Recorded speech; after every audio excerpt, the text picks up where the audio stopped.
विद्यार्थी मित्रों, हमने इससे पहले जो वीडियो बनाया वो वाक्य का था और उसमें भी हमने रचना के आधार पर वाक्य के भेद समझे। लेकिन फिर भी कई विद्यार्थियों की ये डिमांड थी कि हम पीपीटी के माध्यम से आपको समझाएं, तो हम ये पीपीटी के माध्यम से आपको समझा रहे हैं। सबसे पहली बात वाक्य की, तो वाक्य किसे कहते हैं? किसी विचार को प्रकट करने वाले पदों का व्यवस्थित समूह जो पूर्ण अर्थ देता हो उसे वाक्य कहते हैं। वाक्य के दो अंग हैं, एक उद्देश्य और दूसरा है विधेय। उद्देश्य में कर्ता और कर्ता का विस्तार आता है, तो विधेय में क्रिया, कर्म, कर्म का विस्तार और क्रिया विशेषण। मतलब ये कि कर्ता के सिवा जो भी बाकी बचेगा वो विधेय में रहेगा और कर्ता और कर्ता के बारे में जो कुछ कहा जाए वो उद्देश्य रहेगा। उदाहरण देखें हम। अशोक का भाई किशोर मंच पर गीत गाता है। यहाँ वाक्य में कर्ता के रूप में किशोर है, तो किशोर यहाँ मुख्य उद्देश्य हुआ। इसलिए कर्ता और कर्ता का विस्तार क्या है? अशोक का भाई कर्ता का विस्तार है, अशोक का भाई किशोर वो उद्देश्य बनेगा। और विधेय अगर सिर्फ क्रिया ले तो गीत गाने की क्रिया है, तो यहाँ क्रिया, कर्म, कर्म का विस्तार और क्रिया विशेषण। मंच पर गीत गाता है, ये विधेय हुआ। इसे कहूं कि उद्देश्य के रूप में अशोक का भाई किशोर और विधेय के रूप में मंच पर गीत गाता है, ये विधेय रहेगा। विद्यार्थी मित्रों, हम अब समझेंगे वाक्य के भेद। वाक्य के तीन भेद हैं, रचना के आधार पर, अर्थ के आधार पर और प्रयोग के आधार पर। रचना के आधार पर वाक्य भेद, उसमें भी तीन प्रभेद हैं। रचना के आधार पर वाक्य भेद में सबसे पहला है सरल वाक्य, दूसरा है संयुक्त वाक्य और तीसरा है मिश्र वाक्य। सरल वाक्य, नाम से ही पता चलता है कि एकदम सरल हो वो सरल वाक्य है। लेकिन फिर भी व्याकरणिक तौर पर हम कहें कि जिस वाक्य में एक ही क्रिया हो, सिर्फ एक क्रिया हो और उद्देश्य एक भी हो सकता है, एक से अधिक भी हो सकता है, उसे सरल वाक्य कहा जाता है।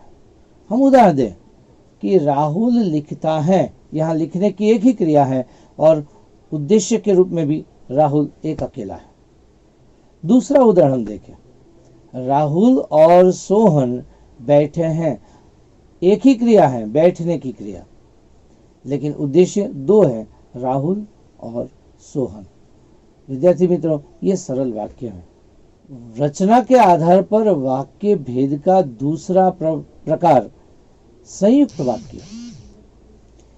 एक से अधिक वाक्यों को योजक द्वारा जोड़ दिया जाए, वहां संयुक्त वाक्य बनता है। फिर से, एक से अधिक वाक्य होते हैं और उसको योजक द्वारा जोड़े जाते हैं, तो योजक के रूप में क्या क्या है? और, तथा, अथवा, या, इसलिए, किंतु, परंतु, फिर भी, अतः, बल्कि, पर, ऐसे सारे शब्द योजक के रूप में उपयोगी हैं। मतलब आपको सीधा कह देना है कि ऐसे शब्दों का उपयोग जहां पर हो वो संयुक्त वाक्य है। उदाहरण देखें, रमीला पढ़ रही है और रश्मि खाना खा रही है। यहाँ दो वाक्य हैं, एक वाक्य रमीला पढ़ रही है जबकि दूसरा वाक्य है रश्मि खाना खा रही है। इन दोनों वाक्यों को और से जोड़ दिया गया है, यहाँ ओ और योजक है, इसलिए ये संयुक्त वाक्य है। दूसरा उदाहरण, मुझे अहमदाबाद जाना था किंतु बस चली गई। एक वाक्य मुझे अहमदाबाद जाना था, दूसरा वाक्य है बस चली गई। इन दोनों वाक्यों को किंतु से जोड़ दिया गया, यहाँ किंतु योजक के रूप में कार्यरत है, इसलिए यह संयुक्त वाक्य माना जाता है। रचना के आधार पर वाक्य का तीसरा भेद मिश्र वाक्य। जिस वाक्य में एक प्रधान उपवाक्य हो और अन्य आश्रित उपवाक्य हो, और जो आश्रित उपवाक्य हो वो प्रधान उपवाक्य पर आधारित होता है, उसे मिश्र वाक्य कहते हैं। थोड़ी बात ये थोड़ी कठिन लगेगी आपको समझने में, लेकिन फिर भी मैं आपको चाबी बता दूं, उसमें भी योजक का उपयोग है। इन योजकों को आप याद रख लेंगे, बात बिल्कुल सरल बन जाएगी। योजक के रूप में छोटी की मतलब ह्रस्व की, क्योंकि ये दोनों का उपयोग वाक्य के बीच में होता है।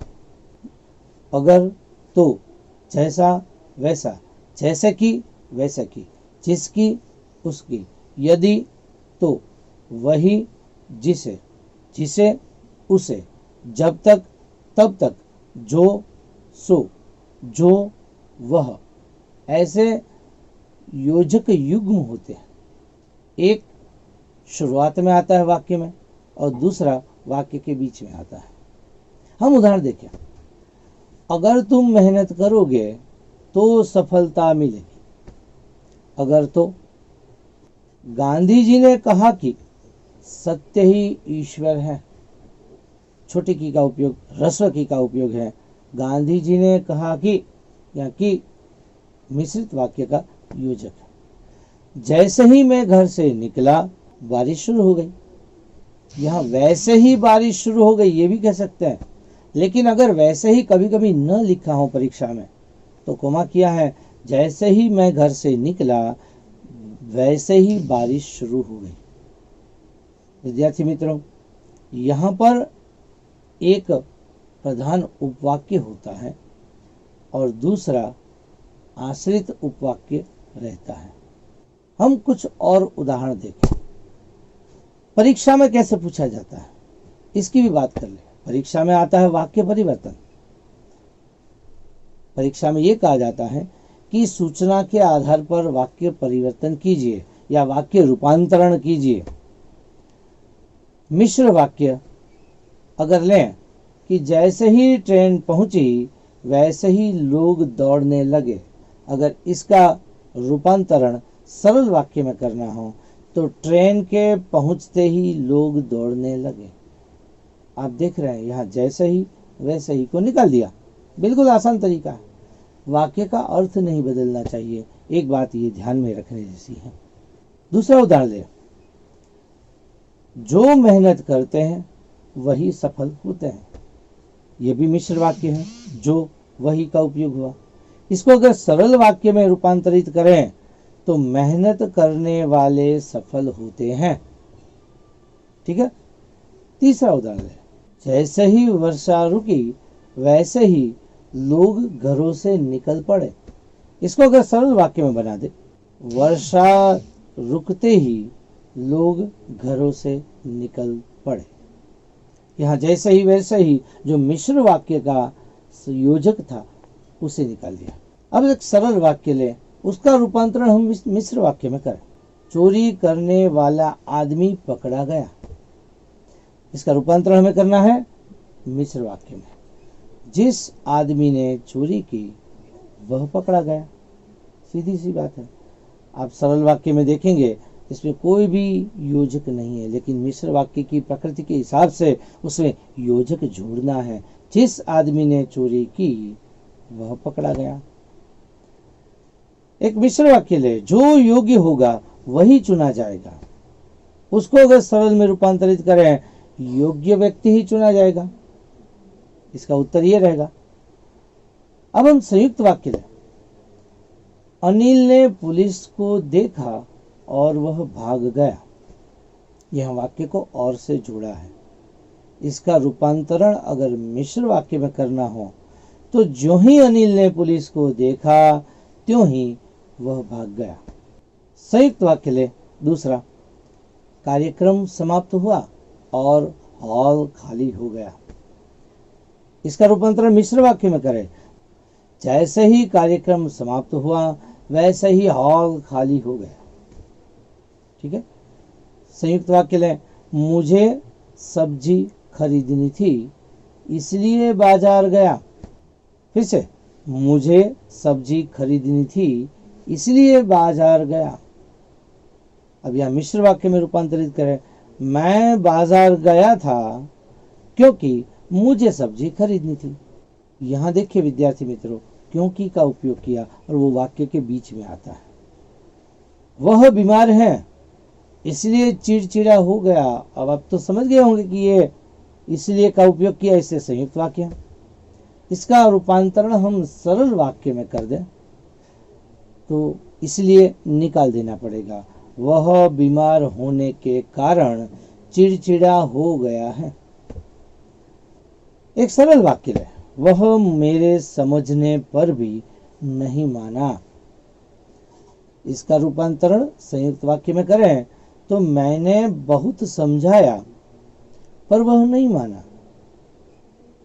विद्यार्थी मित्रों, यहाँ पर आपने देखा होगा कि परीक्षा में पूछा जाता है वाक्य रूपांतरण कीजिए, तो एक वाक्य का रूपांतरण दूसरे वाक्य में करना, मतलब सरल वाक्य का रूपांतरण संयुक्त में करना, या संयुक्त वाक्य का रूपांतरण मिश्र वाक्य में करना, या मिश्र वाक्य का रूपांतरण सरल वाक्य में करना। जो भी करना हो, बस जो योजक उसमें बीच में आता है उसको अगर ध्यान में ले और वाक्य का अर्थ दिमाग में बिठा ले, वो बदलना नहीं चाहिए, इतना आप ध्यान रखें तो आसानी से आप अच्छी तरह से अंक ले सकते हैं।